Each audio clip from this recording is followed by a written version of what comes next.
Good morning, class 7. Today we will read lesson number 13, whitewater rafting. So you have been told to go through the lines of this story. First, let's start with the introduction. ये whitewater rafting क्या होता है? If you are an adventure lover, you might know the water thrilling. पानी पे तैरना, पानी पे skates लेकर के जो खड़े होकर तैरा जाता है, खड़े होकर चला जाता है, उसको वाटर राफ्टिंग कहते हैं। Rafting down the river is an experience of a life time. बताता है बहुत मज़ेदार, बहुत थ्रिलिंग, बहुत मज़ा आने वाला ये खेल होता है एक तरह से। इसमें क्या होता है कि रेसिंग वगैरह भी लोग करते हैं और जो एडवेंचर लवर होते हैं वो वैसी जगहों को तलाश करते हैं जहाँ वो जाके इस तरह का एक्सपीरियंस कर सकें। इस तरह का एक्सपीरियंस करने के लिए एक जगह है लेह में जिसको कहते हैं ज़ंस्कार रिवर में ये लोग इस तरह के एक्सपीरियंस करने के लिए वहाँ पहुँचना चाहते हैं। इनके साथ 20 क्रू मेंबर्स हैं, मतलब 20 लोगों का ग्रुप है और ये 20 लोगों के ग्रुप जो है इस जगह पे यानी ज़ंस्कार वैली के लिए लेह में ज़ंस्कार रिवर के लिए निकलते हैं। The scene makes me forget my headache है।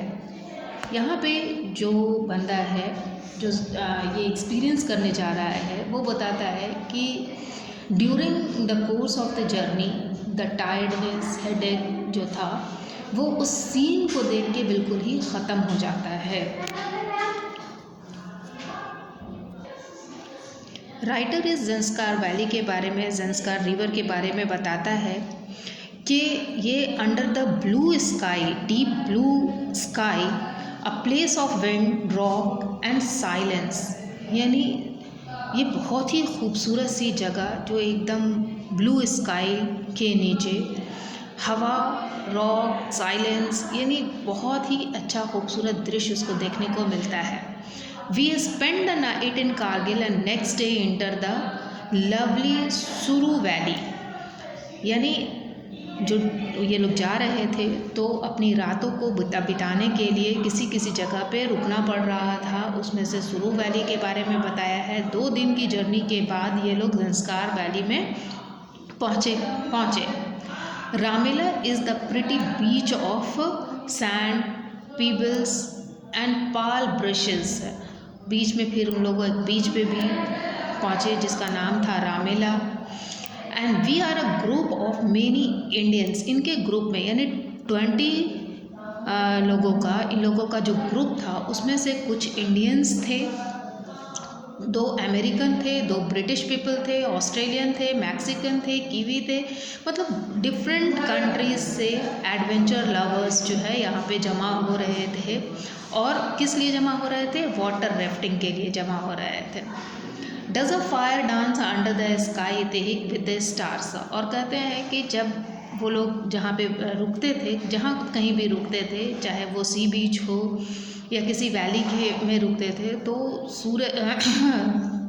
खुले आसमान के नीचे आग जलाकर ये लोग अपनी रातें बिताते थे।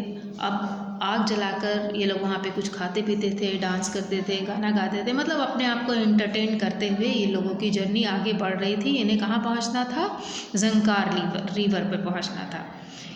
और क्योंकि ये सारा इलाका जो था वो एकदम फ्रोज़न था, ठंड से बना हुआ था, तो सब अपने अपने प्रोटेक्शन के लिए जैकेट, फरी जैकेट, हैट, कोट, ग्लव्स, ये सारी चीज़ों का इंतज़ाम अपने साथ लेकर चल रहे थे। The Zanskar valley is like an iron feast in a velvet gloves. क्या कह रहा है कि आयरन फीस्ट कहते हैं मुट्ठी को, और मुट्ठी जब ऐसे बंधती है तो वो एकदम कड़ी होती है, मतलब मजबूत सी दिखती है, और ये जो है आयरन से कंपेयर किया गया है इसको। एंड वेलवेट ग्लव्स कहने का मतलब है कि it is as hard as iron but covered with the snow which is just like velvet। और बहुत ही खूबसूरत वैली है ये। Not the sort of place you should take too lightly. इस तरह के प्लेस को, वाटर राफ्टिंग के प्लेस को आप लाइटली नज़रअंदाज नहीं कर सकते हैं, क्योंकि ये जो है वाकई आपको स्पेल बाउंडेड कर देगा। और अपने प्रोटेक्शन के लिए आप देखिए, ये सारी चीज़ें जो हैं बर्फ़ से ढकी हुई है। अपने प्रोटेक्शन के लिए उसे इस फ्रोज़न एरिया में अपने प्रोटेक्शन के लिए जैकेट, हैट, ग्लव्स, ये सब तो साथ में था ही। साथ में इन लोगों को डर भी था हाइपोथर्मिया का। हाइपोथर्मिया होता है लो ब्लड टेम्परेचर, यानी लो बॉडी टेम्परेचर, यानी इस तरह के फ्रोज़न एरियाज़ में हमारा बॉडी टेम्परेचर जो है वो नॉर्मल से अगर कम हो जाता है तो that will create a problem.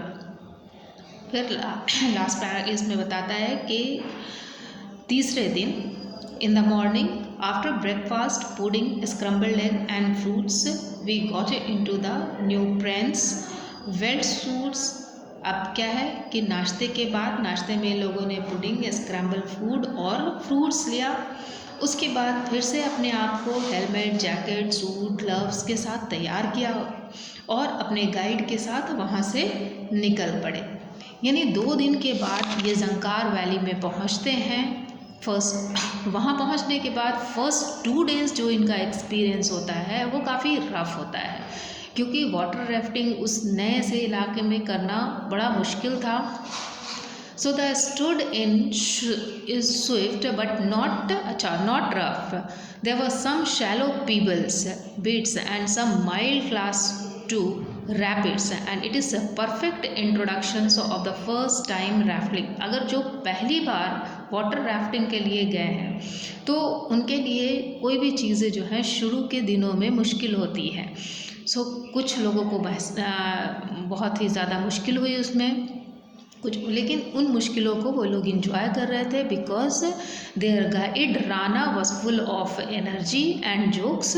मतलब हंसी मजाक के साथ उन लोगों को ट्रेंड कर रहा था। Put us through the basic moves and term paddlings that we need in tougher water, और उनको सिखा रहे थे कि हाउ टू मूव, मतलब बेसिक मूवमेंट जो होता है जो वाटर राफ्टिंग में करना पड़ता है लोगों को, through the basic move and the team paddlings, और किस तरह से पूरी टीम जो है आगे बढ़ेगी वो सब गाइड उसको कर रहे थे। We need tougher water and we gaped at the astonish scene. यहाँ पे बताता है कि एकदम एस्टोनिश्ड, आश्चर्यचकित कर देने वाला सीन था। ब्लू स्काई और पीस्ड बाई 19,000 फीट पिक्स, और वहाँ पे जो चोटियाँ थी वो जो है पायर्स्ड बाई स्काई, आसमान में लग रहा था कि 19,000 पिक्स मतलब माउंटेन पिक्स जो है जाकर आसमान को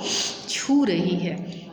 we joke, chat and get to know each other. हम लोगों ने सारे एक साथ बातें की, एक दूसरे के साथ चिट चैट किया, हंसी मजाक किया, और फिर क्या करते हैं, वाटर राफ्टिंग का एक्सपीरियंस करते हैं, मज़ा लेते हैं। Early on the second day we are on the Zanskar proper and it is still a joy ride. अब प्रॉपरली जब ये लोग जंकार रिवर पर पहुंच जाते हैं, मतलब जंकार रिवर पर पहुंचने से पहले भी इन लोगों को सफ़र करके जाना पड़ा। मतलब वो बीच, वो किनारा, उस नदी का किनारा जो पार कर रहे थे, उस नदी के किनारे में पीपल्स और रोड़े वगैरह मिल रहे थे, but all this were also frozen. I wonder why the Zanskar is graded as a different class 4th river. अब जाकर जब मैंने जंस्कार को देखा तो मुझे आश्चर्य होने लगा कि क्यों इसे ग्रेड 4th लिया जाता है। एक्चुअली ये तो इतना ब्यूटीफुल है, इतना मज़ेदार है, इतना मज़ा आने वाली चीज़ है, इसे तो नंबर 1 पे होना चाहिए। चलो आज के लिए इतना ही, and I hope you would be able to do the comprehension, running comprehension given in page number 100. That's all for today. Thank you.